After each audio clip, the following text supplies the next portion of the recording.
What is going on, everybody? How you doing? Welcome to another episode of Talking Buffalo, your weekday daily driver for Buffalo Sports Talk and more. My name is Patrick Moran. Thank you so much, as always, for watching, for listening, however you are consuming this podcast. Appreciate you guys very much. There's been an issue with everybody who streams of late with Twitter. However, it looks like that is fixed. So you can once again watch streams if you want to on the video side live on the Twitter X side. Anyway, big thank you to today's sponsor, the law office of William Mattar.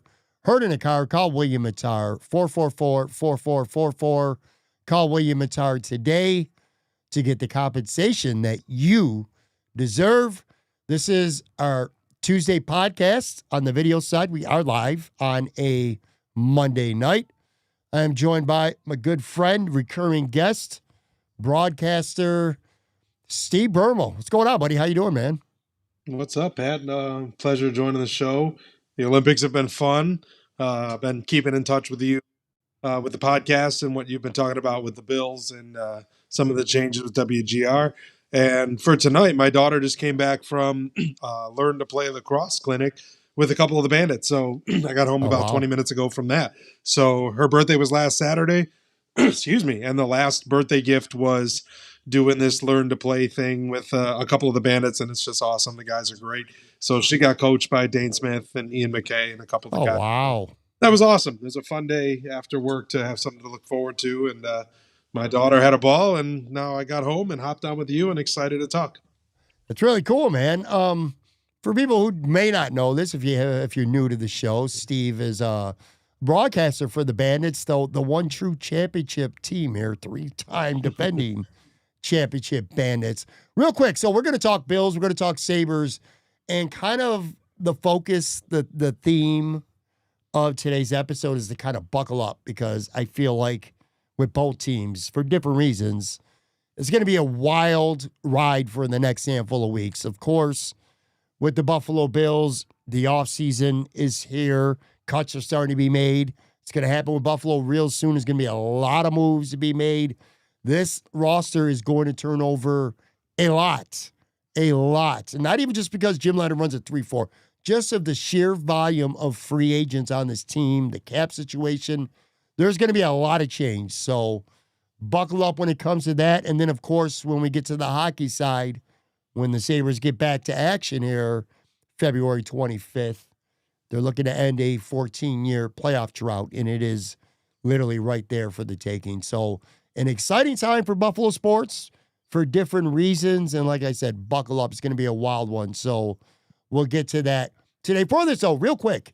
So Valentine's Day night, I'm sitting at Imperial Pizza with my wife because somebody in this family, I mentioned this, I think, on the podcast yesterday, was late getting back from a hiking adventure, made us miss our reservation. Was not me, I'm just saying.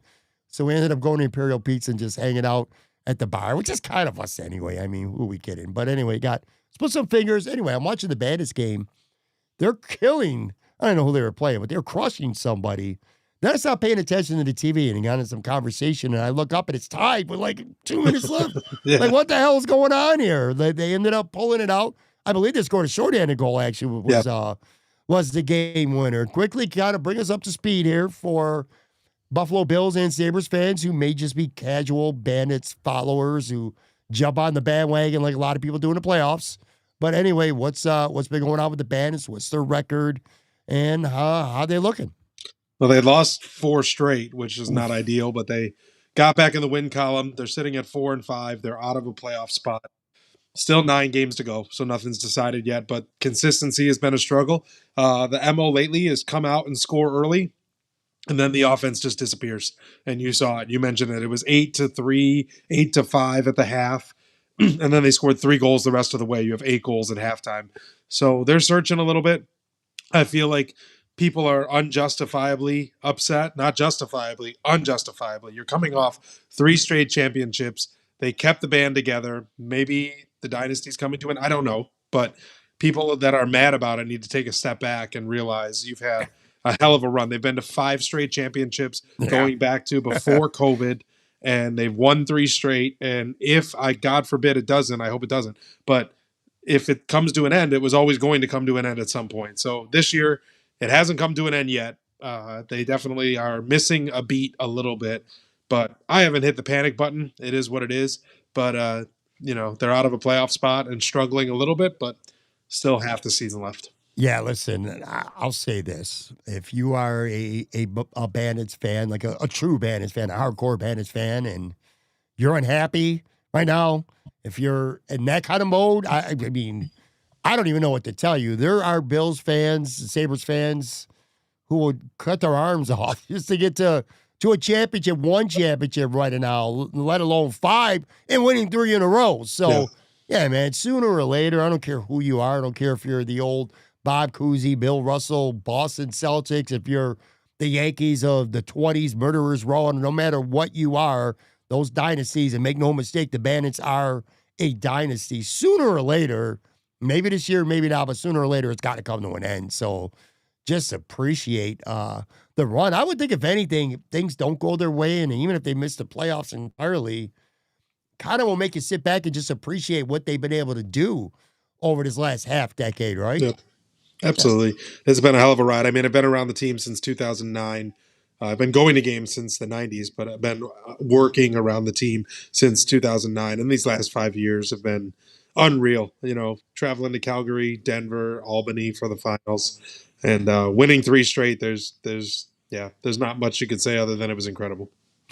Before we get to the Bills and Sabres, Joe and I, Joe from Queens, of course, hit on this if you missed yesterday's show or if you watched that shit show that was yesterday, just pure chaos with me and Joe.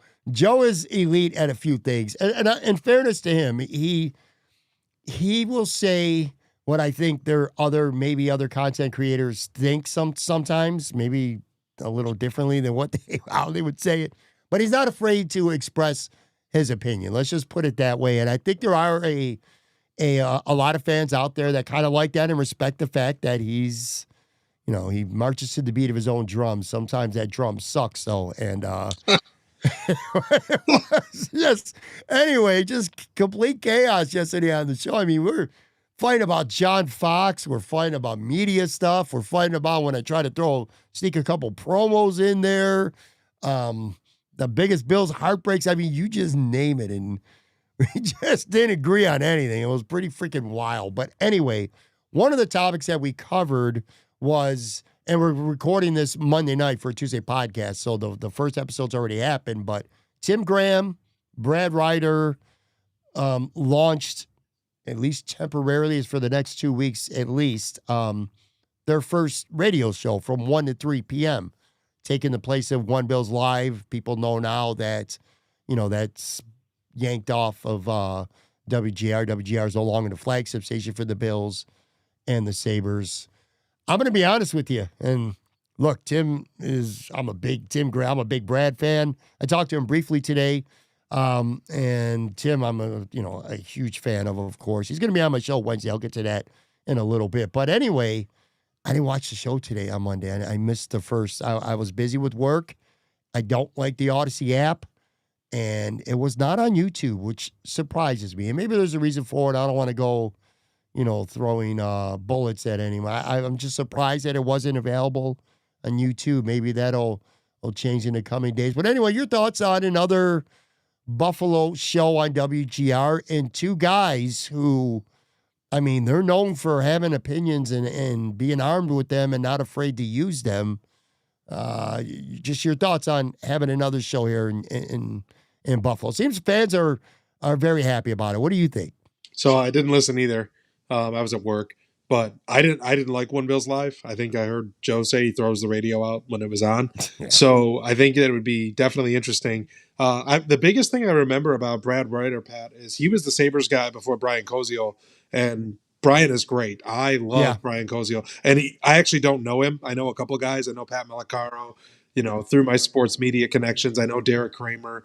And I talk to those guys outside of their work with the station. I don't know Brian Koziol, but he's incredible. But I remember how good Brad was. And Brad was around during the super hot stretch when they started out Yeah. like 10-0 the year they won the President's Trophy. Yep. And one of the biggest things I remember about Brad is how accessible he was. If you tweeted at him, if you know, emailed him. It was back in the day, like where if you had something to say to WGR personalities, you would email them, right? It was on the website. That was a way to contact them before Twitter, and he would always answer. And this is putting me on a tangent, Pat. You know what pisses me off all the time? There's certain sports media or media personalities, and I won't name them because I know you have, you know, good relationships, but you tweet at them and they ignore you. And it's like, I see that you have, you know, 10,000 followers. I have like 5,000. I see every tweet someone sends at me, and I might not answer it, but I'm going to hit the like button. Like, I engage with people. And Sure. there's so many personalities that don't give a valid sports question the time of day. I'm not saying to let the bullshit in. When someone's saying something stupid, you can ignore them. But like, I've asked questions about a Sabres lineup to certain Sabres media personalities, and they just ignore it. And it just pisses me off. Brad, one of the biggest things I remember about him when he was around the Sabres all those years ago is how accessible he was. He was like a man of the people. So I'm glad he's back. It's a name I almost forgot about. I feel bad because he was so good around the Sabres, such a good radio personality, so accessible. And Tim is great. I think I've told this story before, so forgive me. I got a text from a number that I didn't know. And listen, I am far from big time in sports media, but Tim Graham texted me looking for a source to a Bandit story. I was at work and I get a text from an unknown number. Hey, this is Tim Graham. I got your number. I'm trying to reach so and so about a Bandit story. I was like, holy crap! Like, I didn't realize I was important enough to have a sports media personality text me to ask for a source. So I've never met Tim, but I've talked to him occasionally about that. But I'm excited because I think I don't want to get in trouble for saying this, but I think anything will be better than what One Bills Live was. Yeah. One Bills Live is not a fit for objective sports talk radio. It's just not, and that's that's no slight even towards Chris Brown and Steve Tasker. They're good at what they do, and what they do is put a positive spin on everything. It's very team friendly, and that's okay. And I said this last night too. There's a market for that. Some people want positivity. They don't want any negativity. They just want everything to be positive. It is a team station or a team show, and that's okay, but it's not a good fit on a sports. I mean, it's like, what's objective, what's not? You got guys in the morning that are going to criticize the shit out of the Sabres and the Bills.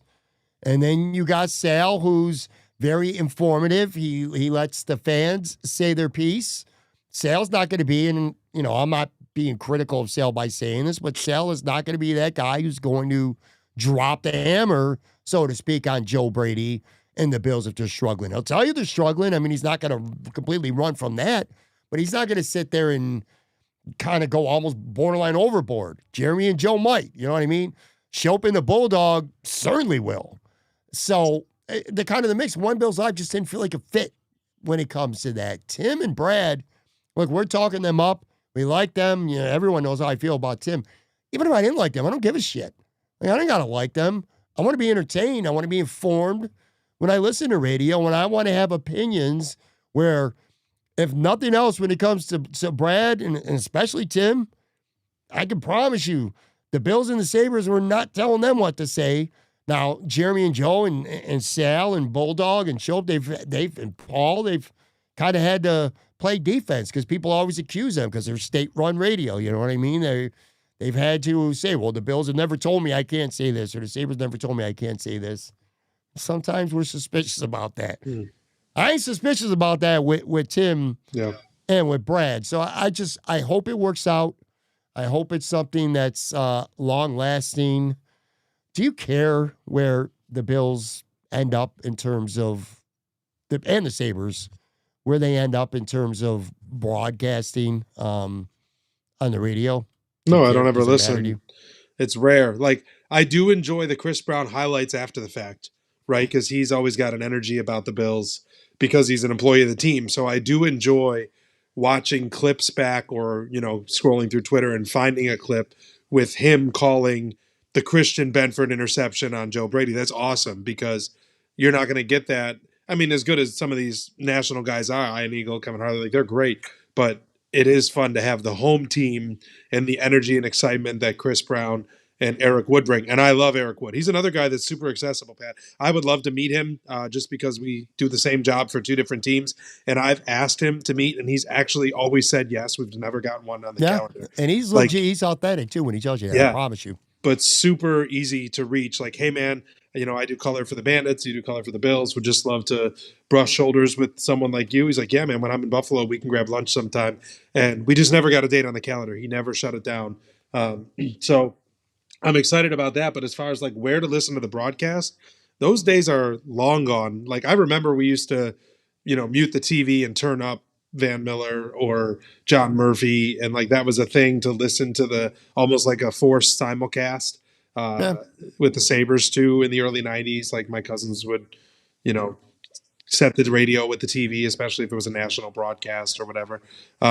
It doesn't matter to me where the games are broadcast. I'm more excited about the coverage, and most of the coverage I get is through podcasts. So it really, I catch the clips of WGR on Instagram, which shout out to, is it Owen Parker that does like the social media? He's part of a couple guys there. He's doing great work. Yeah. Yeah. The 1.5, 2.5 minute snippets that he puts up on, Instagram reels are great. Like you catch the conversation that they had.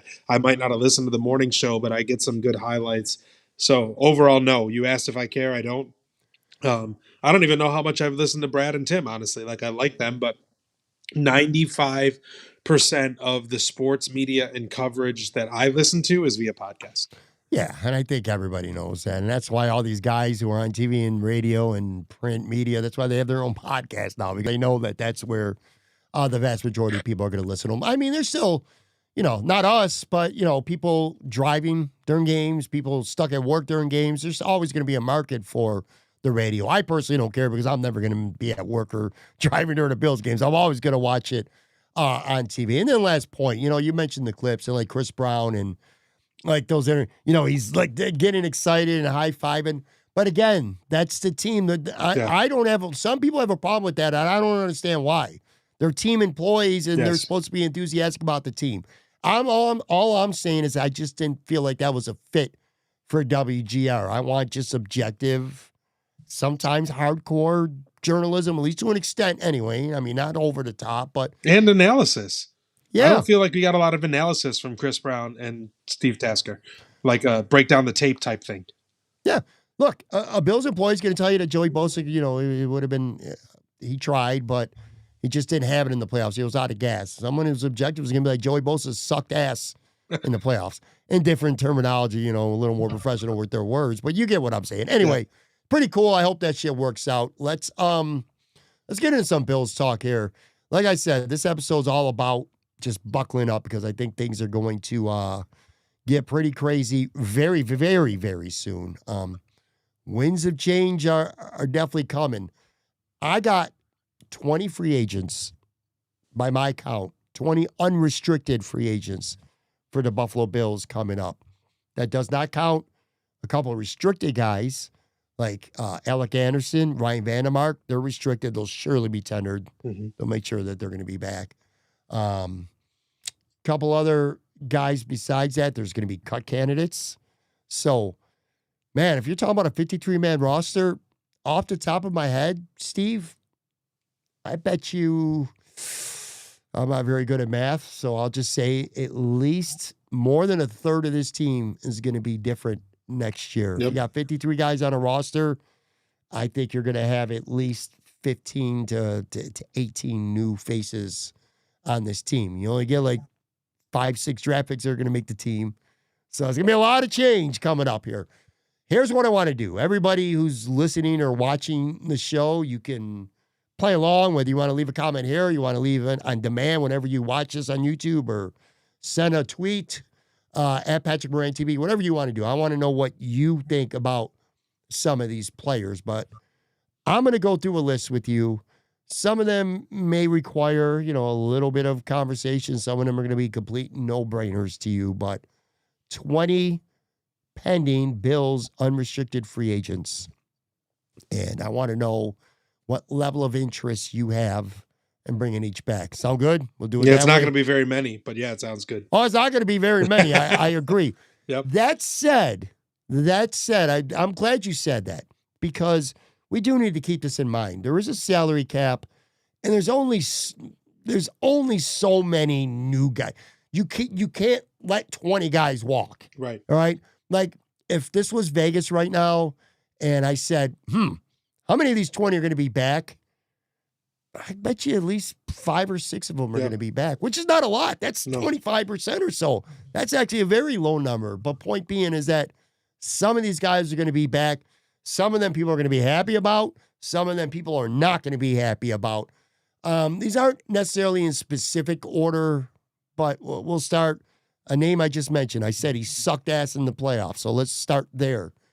Joe, and we're not going to talk about how we could create money today with restructures and other things like that.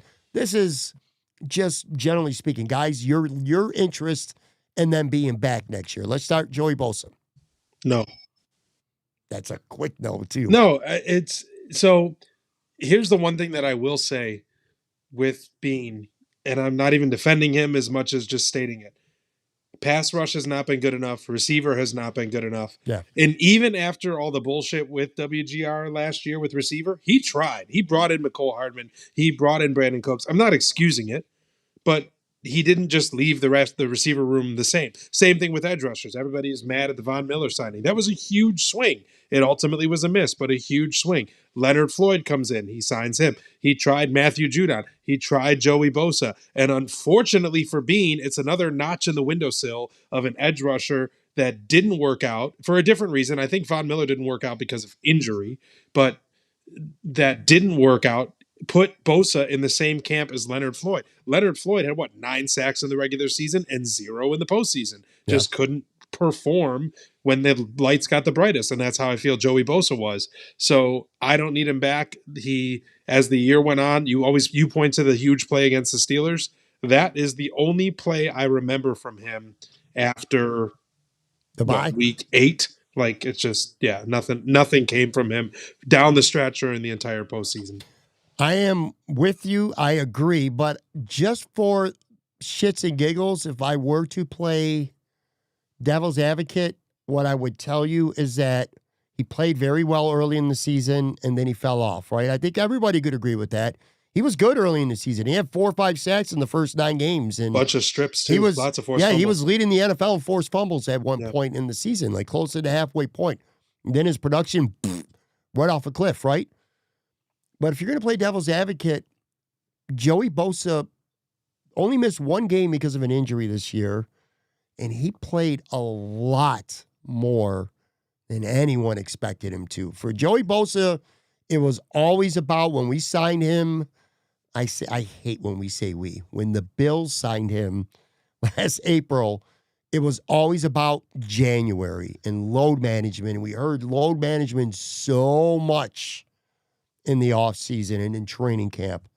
Week 1, he's playing 68, 70% of the snaps, and that pretty much is what he played for the bulk of the season. Then how did his numbers suck so much?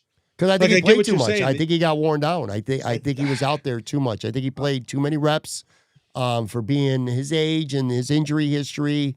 I think he played, it's kind of like when you go to and again, I'm trust me when I tell you, nobody's been harder than Joey Bosa than me, and I'm not no Joey Bosa apologist by any means. But it's kind of like when you play college football and you're used to playing 10 or 11 games, and then you go in the NFL, your rookie season, they say you hit that rookie wall week 14, 15, 16. I think that might have been the case to some extent with Joey Bosa. I don't know. If he's playing 70% of the snaps, the fact that he couldn't get 1 sack in the postseason, I don't care that he's worn down. Make a play. Like, I don't know. I could agree with you more. Because I hear you when you say it's wearing him down, but I'm also hearing you say that he had a ton of opportunity to make an impact play, to make one. Like, it's not like, he was hobbled, so in the postseason they only played him on 3rd downs, and that's why he couldn't come up with a sack because he only played 26 snaps. No, he's playing, or 26% of the snaps. He's playing, you just told me, 70% of the snaps and no tackles for loss, no sacks. Like, he just disappeared. I don't know. He played 83.3% of the snaps against Denver in the playoffs. And he played what was his stat line? What was his stat line? Yeah. Roughing the passer penalty that didn't get called because Trey White got called on a bullshit penalty. Look, I'm with you. Just so we're clear, I'm not disagreeing with you. I'm just pushing back for the content. I love it. I love the content. He played 64. We're spending more time on Bosa. Some of these guys are just going to say nope and move on. Yep. But anyway, he played 64.3% of the snaps for the season, which is different because a Sean McDermott, it's Joe from Queens calls it the defensive line rotation of doom. He likes to call it 8-9 guys playing 45 to 54% of the snaps, somewhere in that range. He played a lot. That's all I'm saying. And it showed because, his last sack was against the Steelers. That was it. He didn't have another sack after that. Last 9 games, brutal. Nothing. Brutal. So, all right, let's get to one or two more, and then we'll take a break. Daquan Jones. He already put on Twitter he's out in so many words. Yeah. He was ready. He's saying, Mike Vrabel, have your people call my people. I don't know if it's a McDermott thing or he's just fed up about how it all ended, but he seems to have put the writing on the wall. I think it was more of a McDermott thing, and maybe all due respect, he can go. You know, he's. I hate saying washed up. That just sounds so unfair. But Ralph Wilson Sr. in the comments too says, look, he's 2 for 2 with us, right? Thumbs down on both. Yeah. By the way, going back to Bosa too, another point. Someone, Greg V74, kind of in the comments, or at least alluded to. A guy like that, you don't want back. Plus, you hope he gets paid somewhere else because maybe it helps towards your, a future comp pick too on the future. Yeah, but Daquan Jones, 34 years old, he's not going to help this team going forward anymore. I'm going to save 2 of them that I think are interesting for after the break. So I'm going to skip those for now. This might be the easiest one ever. Do I even have to say his name? I guess I do. Larry Ogunjobi. I thought he signed a 2-year deal. I'm glad that he didn't. If you're saying he's an unrestricted free agent, that is worth celebrating because talk about a non-factor, like the opposite of Michael Hoyt. Like after Hoyt came back from suspension, it's like, oh man, you got yourself a ball player here. This guy was getting healthy scratch throughout the year. So the fact that there's not another year on his contract is a blessing. His playoff contributions was wearing a jumpsuit in Jacksonville because he was healthy and active. And he jumped off sides on that first drive where the Bills would have had a turnover, and he was off sides, and Denver ended up kicking a field goal on that play. Yeah. I'll tell you this. Maybe we'll have this discussion another time. It might be Brandon Beane's worst signing of his entire regime here in Buffalo because he paid him. He found out afterwards about the suspension. He could have gotten out of the contract. He didn't. They were decimated by injury at that position. Ed Oliver, Dwayne Carter, TJ Sanders had surgery. He was gone for a while. So there was every opportunity in the world for this guy to look like a good signing. And it was just complete, absolute uselessness from Larry Ogunjobi. I mean, Fidarian Mathis, for Christ's sake, or Zion Logue were just as effective as Larry Ogunjobi. In all time, and I mean all time, terrible, terrible signing from Brandon Beane. Let's do this. Take a quick break, come back on the other side. I'm going to get to 3 of the biggest names, and I think at least 1, if not 2 of these guys are going to end up being back, although a lot of people might disagree. So be right back on the video side, literally in about 5 seconds.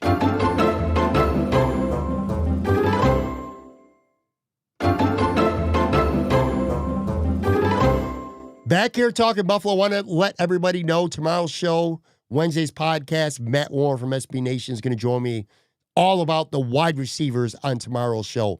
And then on the video side for Thursday's podcast, it's my 8th anniversary episode. I'm going to be live, Sunny Reds, 1841 Aber Road, joined by 3 special guests, Matthew Fairburn from The Athletic, Matt Perino, Buffalo Bills beat reporter, Syracuse.com, and the guy we were talking about earlier in the show, Tim Graham. So Tim, Matt, and Matt all join me Wednesday night, 8 p.m., Sunny Reds. Get out there if you can. It's wing night, 50-cent wings at Sunny Reds if you can't.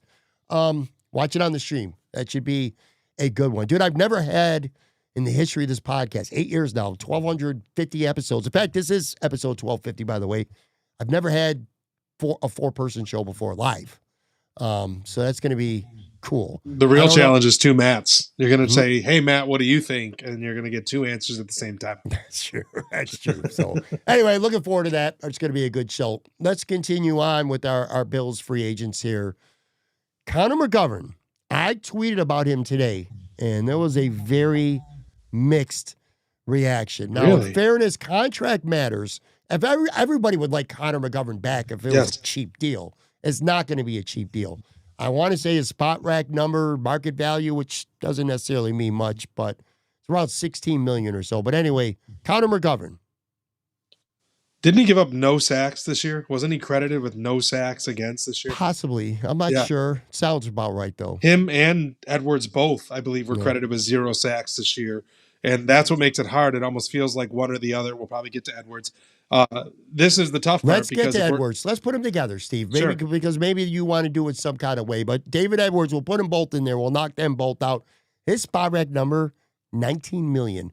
By the way, he's made $3 million each of the last 2 seasons with the Bills. Steal. Throw them together. So how you talked about Brandon Beane and Ogunjobi being a terrible signing. Both of those guys are fucking incredible signings. Absolutely. That Beane doesn't get credit for because he paid him peanuts, and they just proceeded to give up no sacks. And to have McGovern replace, Mitch Morse, like just a great center. There's been a long run between Eric Wood and Mitch Morse, and just like a long run of good centers on this team.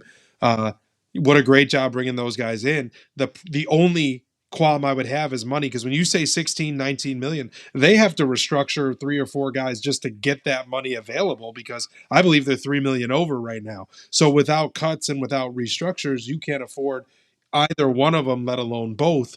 And if that's the case, you might be able to re-sign one. And I think maybe McGovern, and that's always because I give credence to a center and a quarterback having chemistry. How often does a center get dinged up and the backup comes in and a snap gets dropped or fumbled, or the quarterback, it wasn't the cadence for the snap and it comes anyway?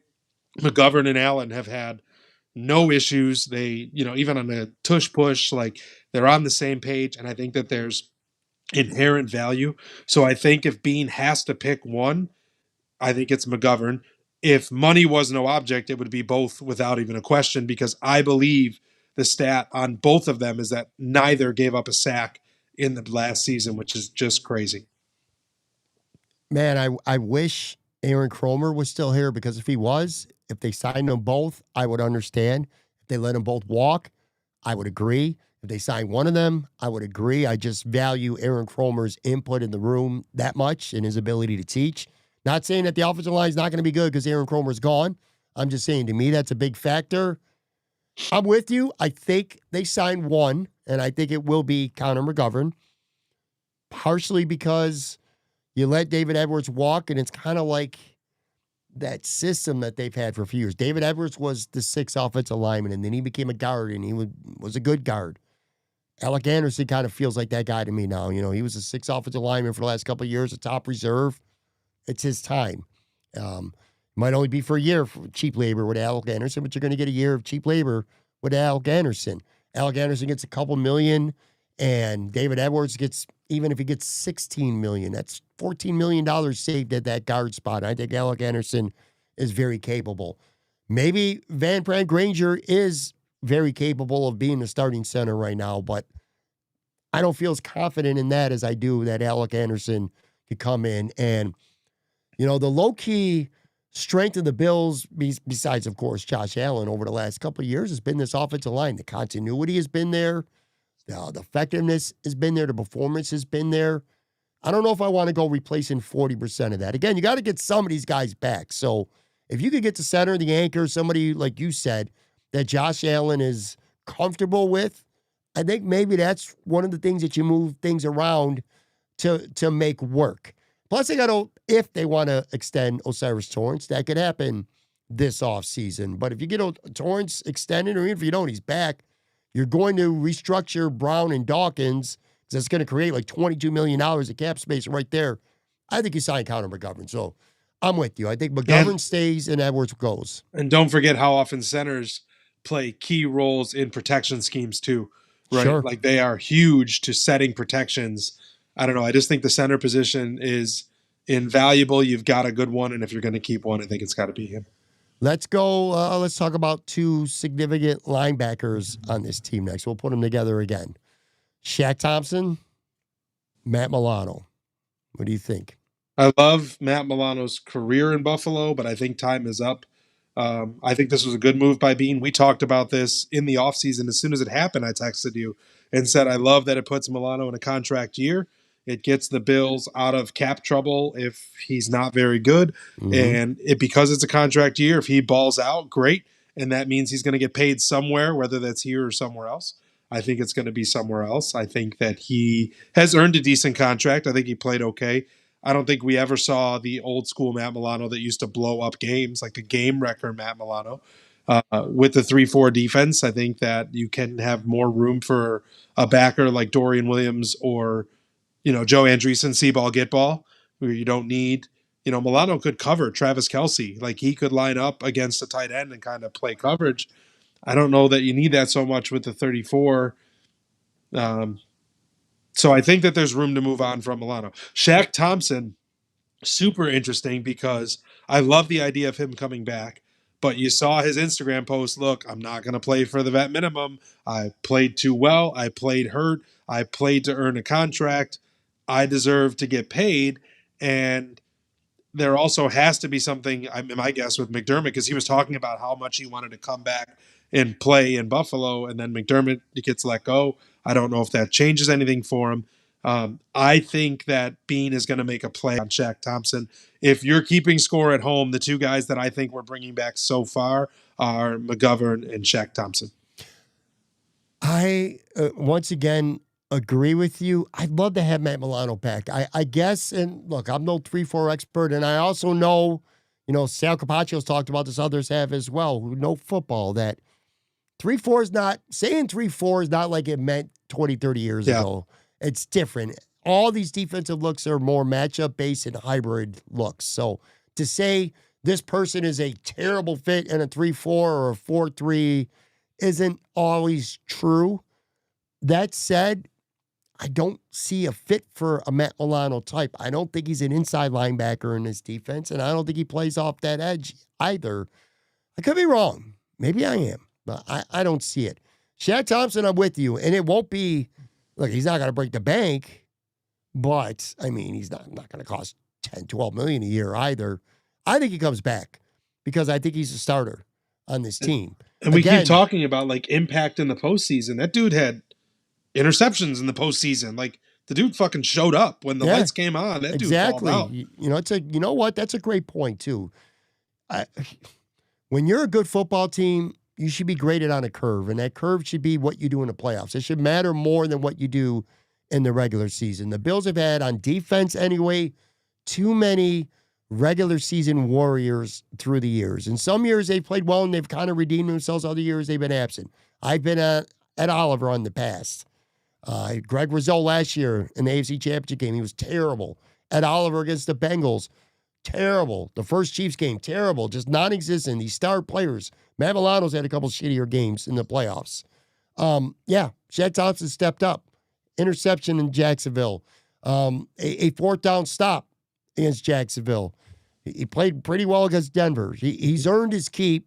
He's got the right size. He's that thumper type of inside linebacker. I think he's a good fit. 3-4 experience too. Yep, 3-4 experience. I think you definitely got to draft somebody, maybe an early day 3-year pick or something. You got to go get a linebacker or two, because I don't know that you can count on him for 17 games. That's kind of a problem. Just like with Terrell Bernard, obviously, you're stuck with for this year. But I'm with you, man. I don't really need to say much more. I think Shaq Thompson will be back on this team this year. Let's go. Here's another popular name to talk about, Trey White. Absolutely. Other than maybe some penalties, the guy was good. We're not here to say Trey White played serviceable corner this year. The guy made plays. I don't know, he did better. Once again, I can go back to, we talked about in the offseason, well, if he can just kind of push Max Hairston, if he can kind of just be a stopgap, if they need someone in that CB2, he was a hell of a lot more than a stopgap. He played CB2 across from Christian Benford, and he made plays and took receivers away. He turned the ball over. He had the tip in Jacksonville, right? That was him that was there that tipped the ball that Mm-hmm. led to the Cole Bishop interception. I think that they need to Pickle. I don't disagree, but man, like Trey once again in the postseason made plays. Yeah. He wasn't getting cooked for a touchdown. That was Dane Jackson. You know what I mean? He wasn't getting cooked for the touchdown. That was Darnell Savage. The penalties notwithstanding, and you even said it was a bullshit penalty. I think Trey White still got some gas in the tank. It feels like he's older than he is. Like he's like what 32, 33, and for some reason, maybe because of all the injuries and him kind of moving around. I don't even think he's that old, bro. Yeah, 31 maybe. I think he's like 31, man. You got and that's what I mean. Like you're calling him a dinosaur Pickle, and I know he's been around, but he just turned 31 last month. Exactly. He's still got some gas in the tank, and for whatever reason, here in Buffalo, it's been good. And Pat, what if we have the exact same conversation? Benford's cornerback 1, Hairston is quarterback 2, and you have Trey in the holster if one of those guys goes down to fill in the role the way that he did. And I'd give him a 7 or an 8 out of 10. Not, he was a 4 out of 10, just kind of kept their heads above water. I think he was pretty good. I'll say this. I thought he was more than just good. I thought he's arguably the most pleasant surprise on this football team this year. I really do. I feel that way. God knows where their secondary would have been without Trey White this year once Max Harrison went down. Dane Jackson showed us exactly what it would have been. Exactly. So, yeah, go watch Dane Jackson, and then that'll be your answer to how much Trey White meant to the Bills this year. That said, I don't agree with you. I don't think he's going to be back, and I don't think it's a great fit for either party. It's a better fit for the Bills than it is for Trey White. If you're the Bills, I'll tell you why you don't want Trey White back. If you're the Bills, first of all, you don't want to pay him. I think he's earned a starter contract. All right, he's not going to get $20 million a year, but he's also not going to get $2 or $3 million a year. He's earned a contract. You got to be stingy with some of these contracts because you're trying to get Shaq Thompson back. You're trying to get Connor McGovern back. You might swing a big trade. There's free agents out there that you want to sign from other teams. So I look at it from that point. And also, if Trey White doesn't start and you got Benford and you used a first-round pick on Max Harrison, I would feel like that's your expectation that he's going to start next year. He doesn't play special teams. Yep. So you have a backup corner who's got no value at all on special teams. That's pretty rough. So I look at it from that aspect with the Bills. If I'm Trey White, just kind of what I just said. It's like, hey, man, I'm a starter in this league. I know I love the Bills, Buffalo, the Goldie Academy, all that stuff. It's awesome, popular. He got his redemption. He left here. He got cut. He came back, had a great year, has his own ice cream or sundae or whatever, the Trey White Sunday and training camp. Love the dude, man. And he played great. But he should go try to start somewhere. Someone mentioned in the comments, Bobby Babbage is in Green Bay. That could be a good fit for him. I see Trey White going somewhere else to get more money and, more importantly for him, I'm sure, a legitimate chance to start. I don't think you go to training camp wanting him to beat out Max Harrison because now, Brandon Beane, who is, take this to the bank too, folks. Brandon Beane looked bad with the Kyrie Elam thing. Brandon Beane is a little ultra-sensitive right now about the criticism that he got Sean fired, all this. You think he wants to have Trey White go to training camp and beat out his first-round pick again? I don't think so. So eliminate the chance of that happening by letting Trey White go somewhere else. You know what I mean? Fair enough. That's a factor. I don't think people might snuff at that. They might scoff at that, but I believe that. I truly believe that. The last thing Brandon Beane wants to see is old-ass 31-year-old Trey White go beat out his first-round rookie in year 2.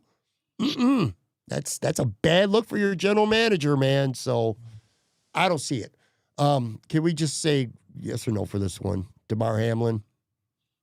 No. Thank you. I was like, don't say yes, man. Come on, man. What are we doing? He needs to get brought back this year. I digress. Yeah. Reggie Gilliam.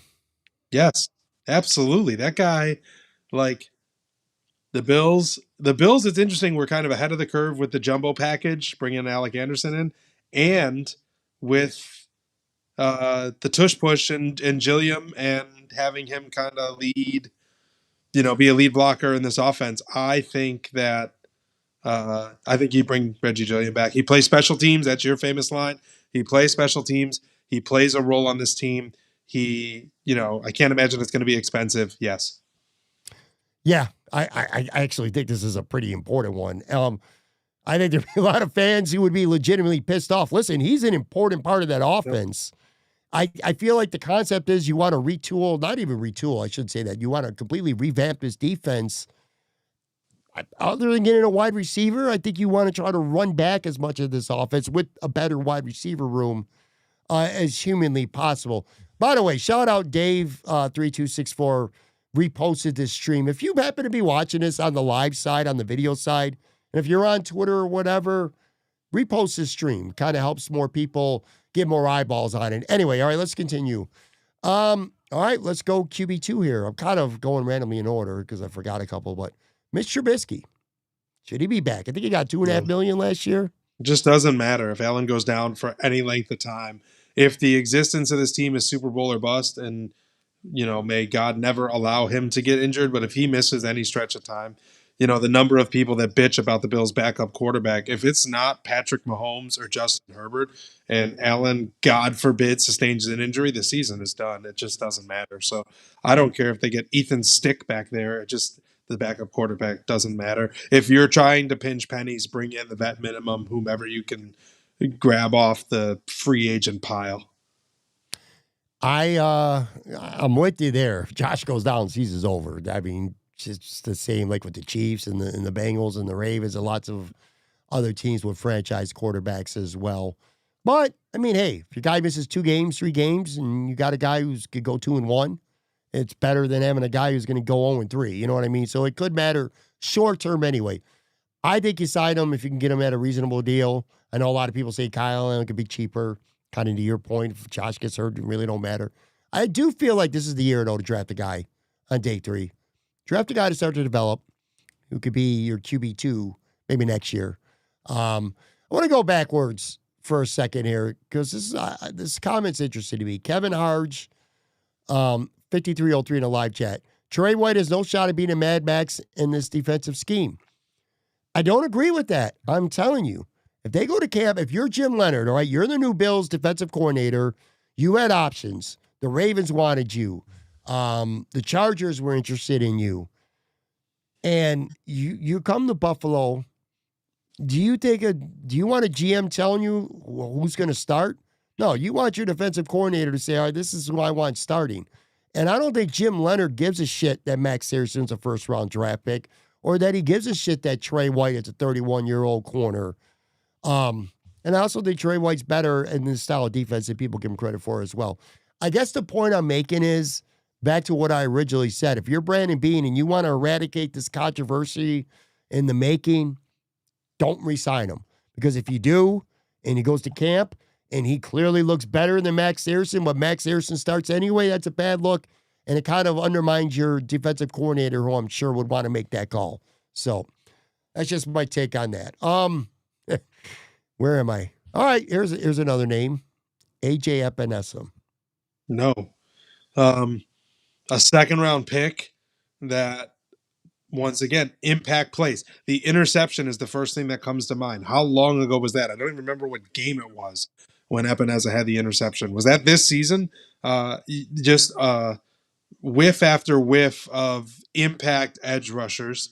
I don't know what changes with this hybrid 3-4 defense, but when I talk about a linebacker kind of see-ball, kid-ball, what you can do is if it's someone like Andreessen or Dorian Williams on the edge and they become an edge rusher from, the standing up position that can be better than Epinesa. Like, I don't need Epinesa on the line on a 3-man front. He's too small and doesn't make enough impact. And lining him up as like an edge rusher in this hybrid 3-4 defense is what he's been doing and been a non-factor. Unfortunately, I think it's just a draft pick miss, and you let him go and hope he doesn't turn into a stud somewhere else. I don't think you have reason to believe that would happen, but I think he was pretty much a non-impact, poor second-round pick. I feel, yeah, he was okay. I'd say he was okay considering where he was drafted. I'd say he's okay. It was certainly not good. but I don't think he was terrible. You do without him.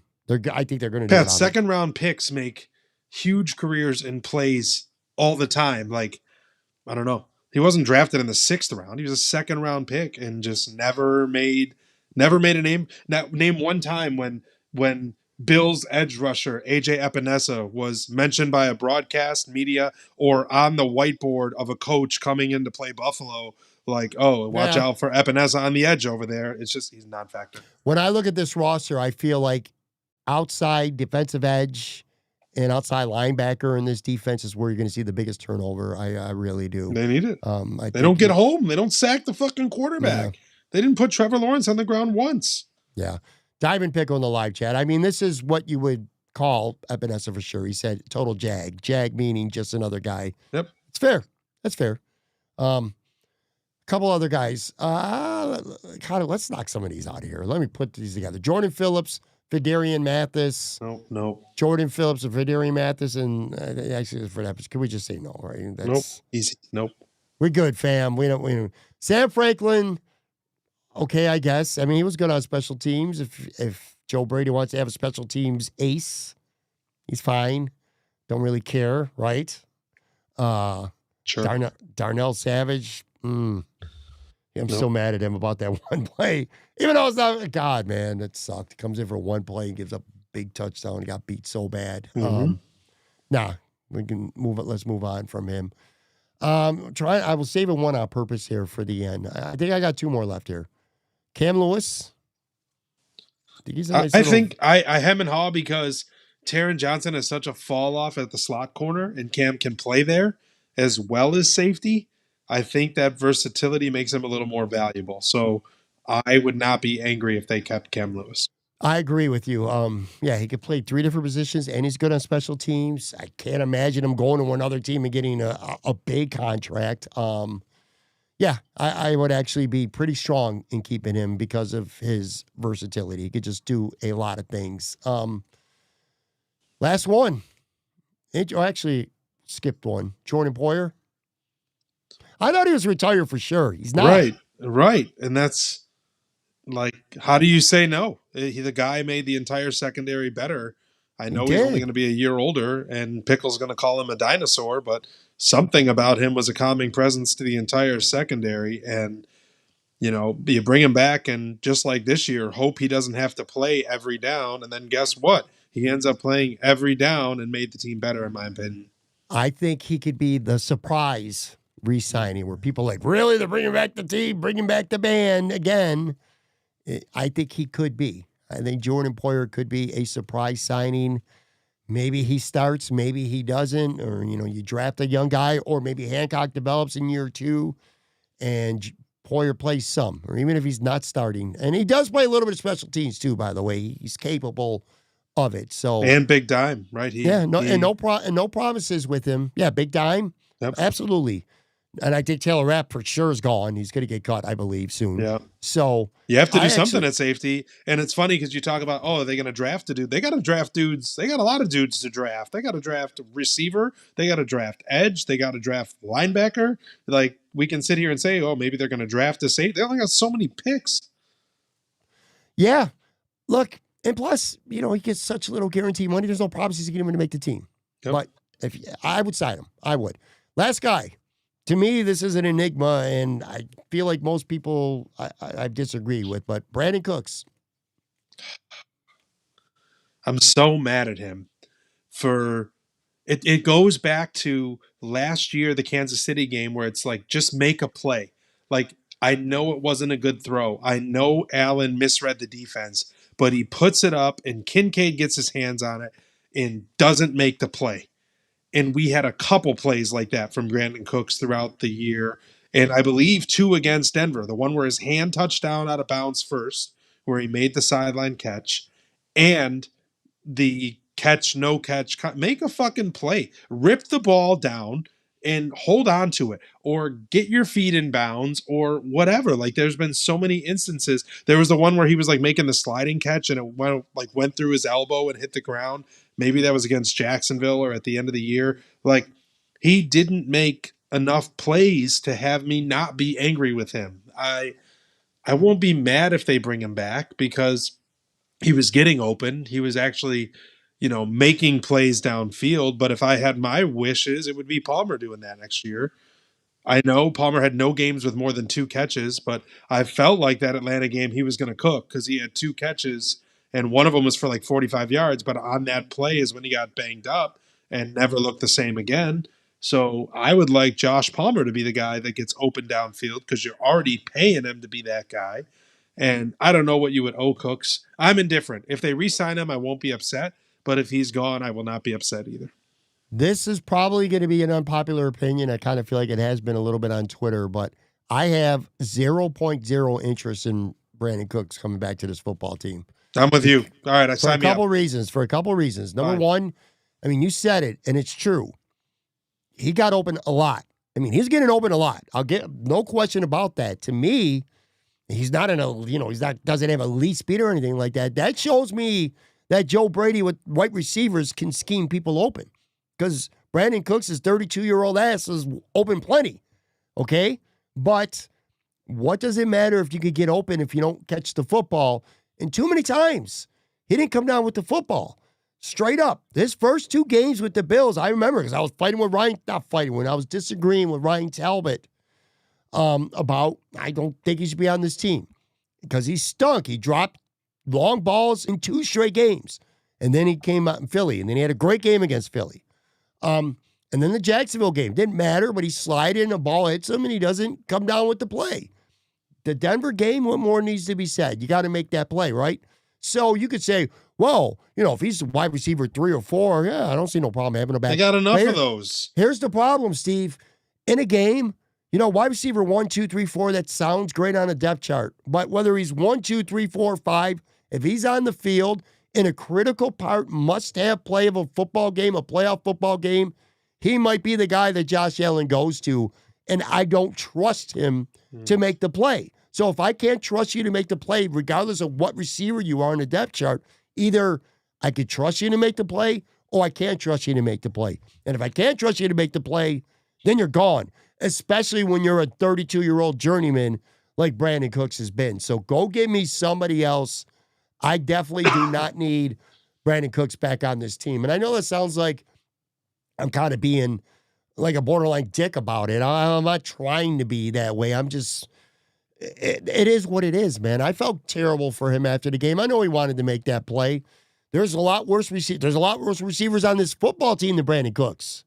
One of them is about to get cut any day now. Maybe by the time you hear this show, Curtis Samuel, Keon Coleman, you know what I mean? There's lots of players. He's better than those guys. But he's a guy that if he's out there, you're going to trust him to make a play, and I can't. So I got to say goodbye to him. Now, I got one more question for you with the Bills. We'll take a quick break, finish up with a couple minutes of Sabre stuff. Should we expect a level of aggressiveness from Brandon Beane because there is now nobody left? There's nobody left, Steve, that the finger could be pointed at. Up until this point, some of these bad signings, some of these draft picks, well, it was a collaborative effort between Brandon and Sean. Conspiracy theorists say that Brandon, sitting in on had Terry's ear ultimately, and that's the reason why Sean got fired and Brandon Beane got to keep his job and get a promotion. But one thing that's not disputable now, Joe Brady may or may not be a great head coach for the Bills, but Joe Brady ain't going to be butting heads with Brandon Beane, especially now. Like, Brandon Beane's putting this roster together, and Joe Brady is going to coach along with his staff this roster. And that's the way it's going to be, a more traditional kind of NFL-style setup. So, he's got no one else to point the finger at.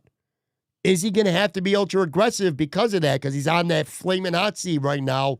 Or, hear me out, do you worry that this may have become a Terry Bagula, Kevin Adams style relationship where it takes a long time to finally move on from him because he likes him. He tells him what he wants to hear.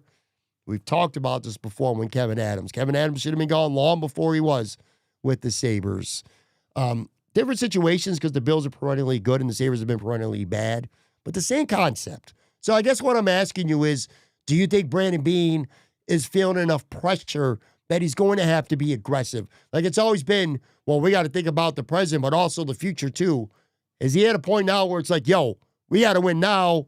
Or as he told Tyler Dunn, the fucking truck is going to be at my fucking house and fucking this and fucking that. Yep. You know what I'm saying? Or, like I said, pressure cooker for him this year? Do you think he's got the confidence in Terry that, business as usual the way he operates? I hope so. I want to see him go all in for the sake of Josh Allen, man. We talked about after Hard Knocks how much we wanted a championship for Allen and for McDermott, and how much more we like them after that. And I hope so for the sake of Josh Allen that he pulls out all the stops. The things that have me concerned about that, one is the salary cap. He's unfortunately been at a point where these contracts are catching up to him. The Dawson Knox contract, some of these contracts are catching up, and he's the Terrell Bernard signing. And I don't know how much room he has to be ultra aggressive. Now, I know the salary cap is always a farce and you can always find your way around it, but that definitely feels like one concern. And the other one, I mentioned it before, how much of an out is the new coach? Well, yeah, we finished 9-8. We had a tough year, blah, blah, blah. But it was Joe's first year as a coach and Jim Leonard's first year installing the defense. And I say those words and want to fucking rip my head off because I'm not buying it. But look at Mike Vrabel with the Patriots. It took 1 year to take them all the way to the Super Bowl. But Right. I'm worried that is an out clause if they're not successful, or a reason for him not to be ultra aggressive. And if it doesn't work out, that he has a scapegoat. I don't know. All right, guys, one more quick break. Be right back here, 5 seconds or so on the video side.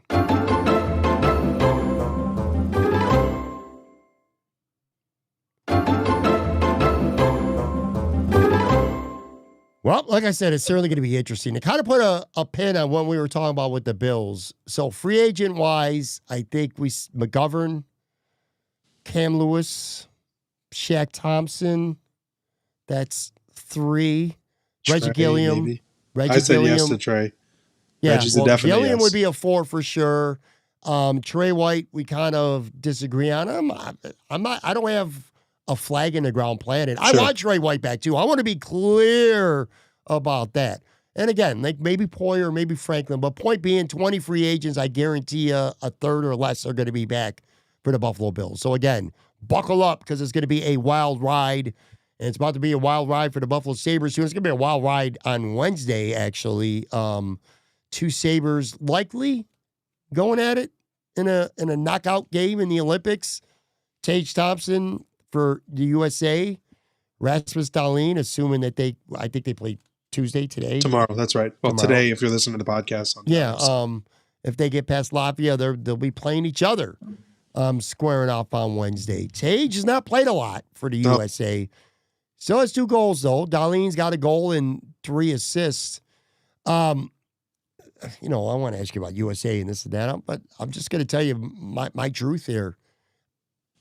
I only care about those guys' health. That's it. Mm. I don't care. USA winning, I'm not saying I don't want the USA to win. If USA and Canada play for the gold, you're going to be on your couch jumping up and down, dude. I will be watching it with people. I will be very, very hyped. I'm not going to lie. I will be for sure. What I'm telling you, though, is more than the gold medal, I care about Tage Thompson being healthy when he gets back to Buffalo. I don't want him to get hurt. I would not trade a USA gold medal for a Tage Thompson injury is what I'm telling you. No shot. Ditto with Dahlin, too. Stick that Olympic gold up your ass if it means Tage Thompson or Rasmus Dahlin come back hurt, because I am sick of the last 14 years and I don't want it to be 15. You get what I'm saying. I don't know if you necessarily agree with that per se, but I haven't given much thought to it, maybe because I'm trying to keep the bad juju away. Because, like Kevin Fiala, I don't know how much you've been following, he's done for the year. That's what I'm saying, man. Multiple surgeries on his leg. I think he got the Lindsey Vonn. He broke his leg in multiple places, and they announced before he even had surgery, not that he was done for the Olympics, that he was done for the season. So that is like nightmare fuel that I really didn't have going on in my head because I'm so invested in the U.S. winning. It didn't really cross my mind. But you kind of already said it. Boy, do I have good news for you. Tage Thompson is playing the fewest shifts of any offensive forward on Team USA. I don't understand why Kyle Connor's a scratch while JT Miller and Trocheck are playing. Um, a prolific goal scorer like Kyle Connor just riding the pine. But Sullivan's got guys, and so far it's worked, and we'll see what happens again, most likely Sweden, because I'm nervous that the run's going to come to an end on Wednesday. I think USA is a better team than Sweden, but makes me nervous. Dahlin is all world. Holy shit. Like, not to shit on the Sabres, but if that dude played for any other team in the NHL, he'd probably have 2 Norris trophies by now. And the way he plays, he's playing really well for Buffalo this year, especially with all the personal stuff going on. But you watch him in the Olympics, the guy is insane. Like that dude, we talk about Cal McCarr and how good he is. Dahlin is right there with him, just unfortunately isn't on a Stanley Cup winning roster like Cal McCarr is with the Avalanche. And Tage is playing really well for the few shifts that he's getting. They're kind of using him as a power play specialist. And yeah, exactly. The Rangers, that's why JT Miller and Trocheck and all those guys are playing so much. But, it's been fun to watch Tage have success. Like, you're watching guys, I don't think Austin Matthews has scored yet, but Tage has 2 goals. I'm with you. I certainly want him healthy, but man, am I ever rooting hard for a gold medal for Team USA. Watching that Miracle documentary when it came out, I watched it the day it came out. It was so good. So good. And all that had me do was hype up for Team USA to again. And then to hear like Eruzione say, these guys got the balls to do it. Like, I'm looking at this team and there's no reason they can't win gold. I'm ready to like fly with a bald eagle the claws of a bald eagle while screaming free bird. Like, I am so on board for the US winning gold. I haven't thought much about your bad juju, and I kind of don't want to, but I'm just going to go out and say, you know what, Pat? I want both. I want Team USA to win a gold medal, and I want our guys to come back healthy because both things are possible. Thankfully, 100%. To get one, we don't have to lose the other.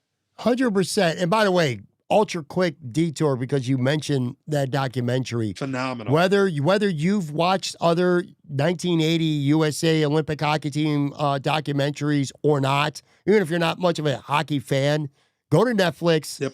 It's what's it called? Miracle, the Boys of 80. Yep. I think it's called. Yep. Incredible documentary. Very emotional, man. I loved it. It was so freaking good. I watched it with my wife. I think it was the first night it was out or second night it was out on Netflix. So worth your time. So make sure you go check that out. Anyway, actually, if USA plays Canada, is it Saturday or Sunday for the gold? Do you know? I don't know off the top of my head. Sorry. All right. That's fine. I know they play Wednesday, probably, like I said, against Sweden. But anyway, it'll be sometime over the weekend. I know that. When the Olympics is over, the Sabres return to action, the rest of the NHL. Sabres back February 25th. For people who might have forgotten, right now they're on top of the wild card standings currently at 70 points. They're just a couple points out of second place in the Atlantic as well. They're playing at a 101-point pace right now this season. They're 5 points ahead of Columbus and Washington with 25 games to go on the season. Talk for a minute just about the excitement now. I mean, we're deep. We're deep into February, bro.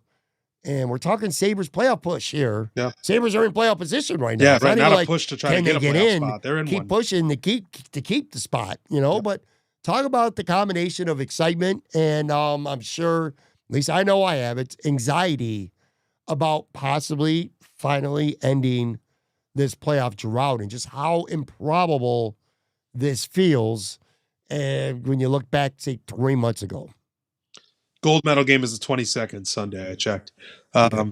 So 500 hockey gets it done. Like, they're on 100+ point pace. Yeah. Because of the way they played. But if you look at the remaining 26 games, if they get 26 points, they're going to be in. I mean, the other advantage when you're talking about Columbus, it's a lot more likely that Columbus, if they get into a playoff spot, it's going to be in the division. And that's the Metro, not the Atlantic. Like, the Metro teams, because the Atlantic teams have such a strong grip on a wild card, the Blue Jackets and Islanders, I believe, like they are clamoring for a playoff spot, but they're going to jump into division spot 3. They really don't play a factor in the wild card because the wild card teams have so many more points than the division teams in the Metro, which is all the more reason why they need to go back to 1-8. And Yeah. this divisional shit is fucking stupid.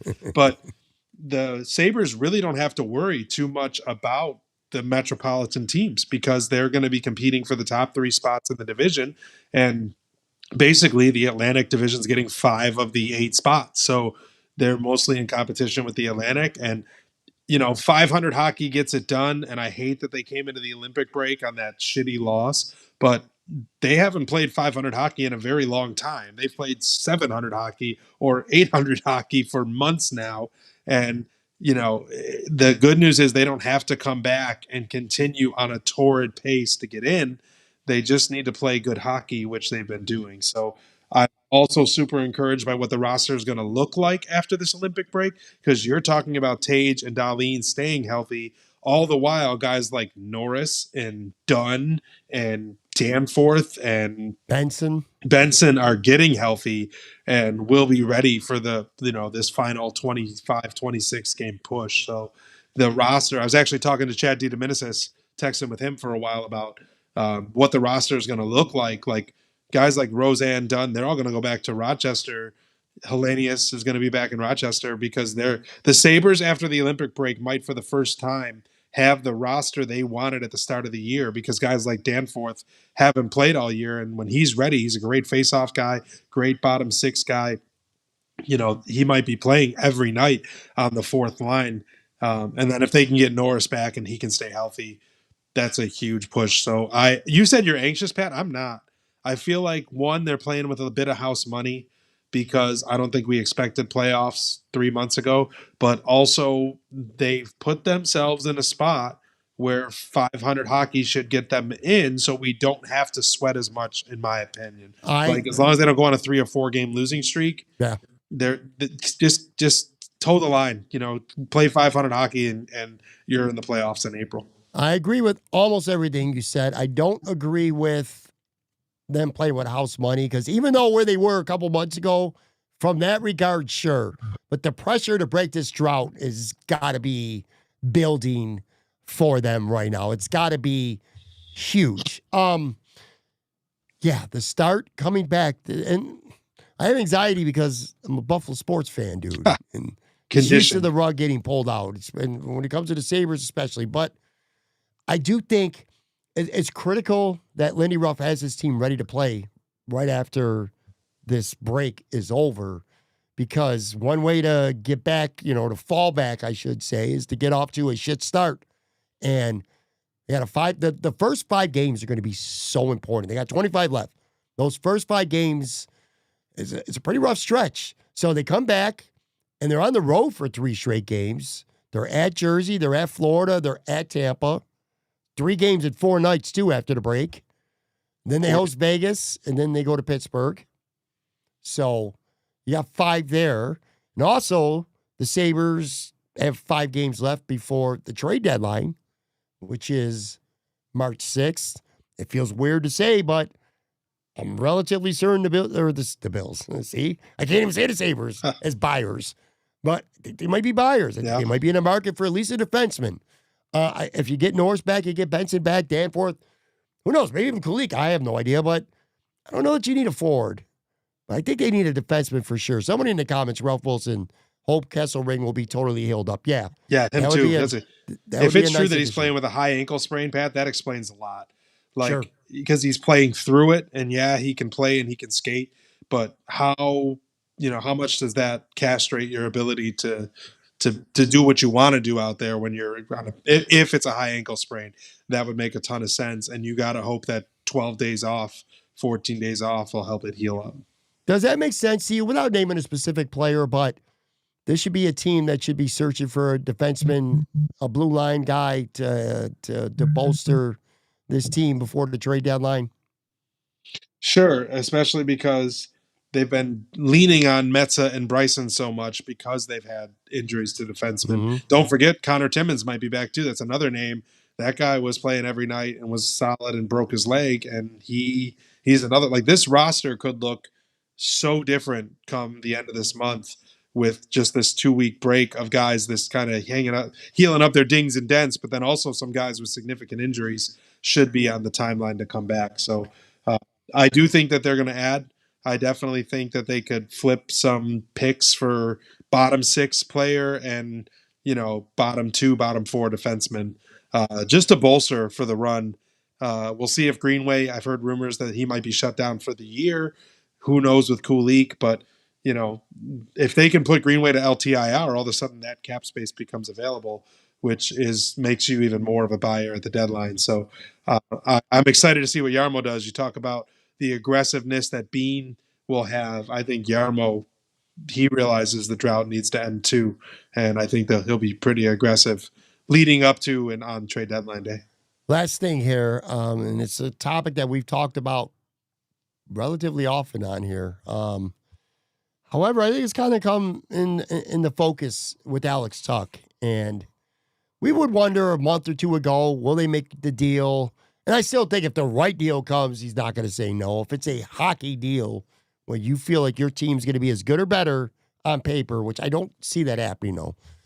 Are we at the point now where the very strong expectation is Alex Tuch is either going to be signed to an extension before the trade deadline, or Alex Tuch is going to become a Buffalo Sabres rental player? Yep. And you see how it plays out. I just don't see a world where you could trade him for anything else than something that will make your team as good or better than it is right now.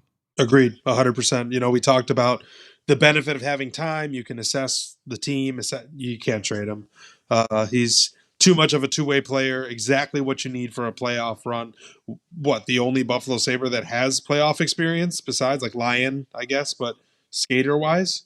Are there any other players that have playoff experience? Zucker, I guess. There's a couple, but few and far between is the point. So you need guys like him for a playoff run, and if they're going to do it, I think that they're at a point now where, barring them losing every single game, even that going up to the deadline, I don't think that should trade him. So I like the way you put it. He's their rental player, and then come the offseason, you can decide whether to let him walk or try to get him a sign before July 1st. But yeah, I think he's here for the long haul, and I'm excited for it because he is a big part. If they're going to make it, he's going to be a part of it. So yeah, Ralph Wilson in the live chat said Tuch will sniff free agency. Well, go have a sniff, buddy, because if you're talking $11 million and 30 over on the wrong side of 30, I gotta let you look around and see what's out there. By the way, Jeff Skinner's free, man. Just saying. Yeah, I saw that. Jeff Skinner, unconditional buyout. I'll tell you this.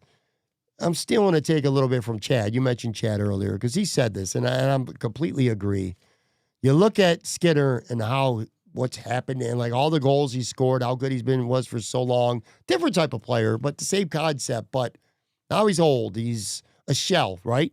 And you look at an Alex Tuch, and it gives you a pause to give a guy, even as good as Alex Tuch, a 7 or 8 year deal, because you're eventually going to get to what we could call the Jeff Skinner years, right? Yeah, he's going to hit the wall. His style of play is different than Skinner's. Sure. But yeah, that was always the struggle. Like $11 million for a couple of years, you probably would agree to, but 7 or 8 is real tough when he's 31, 32. You're signing him until he's 38 years old. It's interesting when you say he's going to sniff free agency because the first name that comes to mind is Aaron Judge. Like, he gets to free agency. There's all these rumors of what the Giants were going to give him this huge contract, and he ended up coming back home to the Yankees anyway. And maybe that could be what happens with Tuch. That generally doesn't happen in the NHL. If they say they're going to go to free agency, it's rare that they sign back the team that they were with before. But if the goal is to make the playoffs this year, you got to keep them around. And if you make the playoffs, then it's mission accomplished, and you use that $11 million to sign 2 Jason Zucker type free agents and try to make a run next year. Yeah, and you got guys like Kalanius and Rosine, next year will be their year to be a regular in the lineup as well. See how it plays out. But all right, we're going to put a bow on this episode. Like I said, a very fun, exciting, I guess if you're a pessimist like me, not like Steve, a very anxious, maybe even stressful time for both these teams, for different reasons. Sabres are trying to do something they haven't done in 15 years. The Bills need to have a good offseason because, boy, oh boy, Brandon Beane's job may or may not be on the line, but Josh Allen's patience may run thin. If they take a step back, his patience may start to run thin at that point of his career. So this is a very significant, important offseason and is going to be really busy. All right, brother. I appreciate you, man. Make sure you follow Steve on Twitter X at Steve Bermel. Appreciate you, buddy. As always, man. Good having you on the show. Nice to hook up and connect. Always Had fun. a lot of fun. Thanks for having me, man. Yeah, thank you to everybody in the live chat, too. And everybody, like I said, who's going to watch this and who's going to listen to this sometime throughout the week. Appreciate you. And Matt Warren, SB Nation, joins me on the show tomorrow.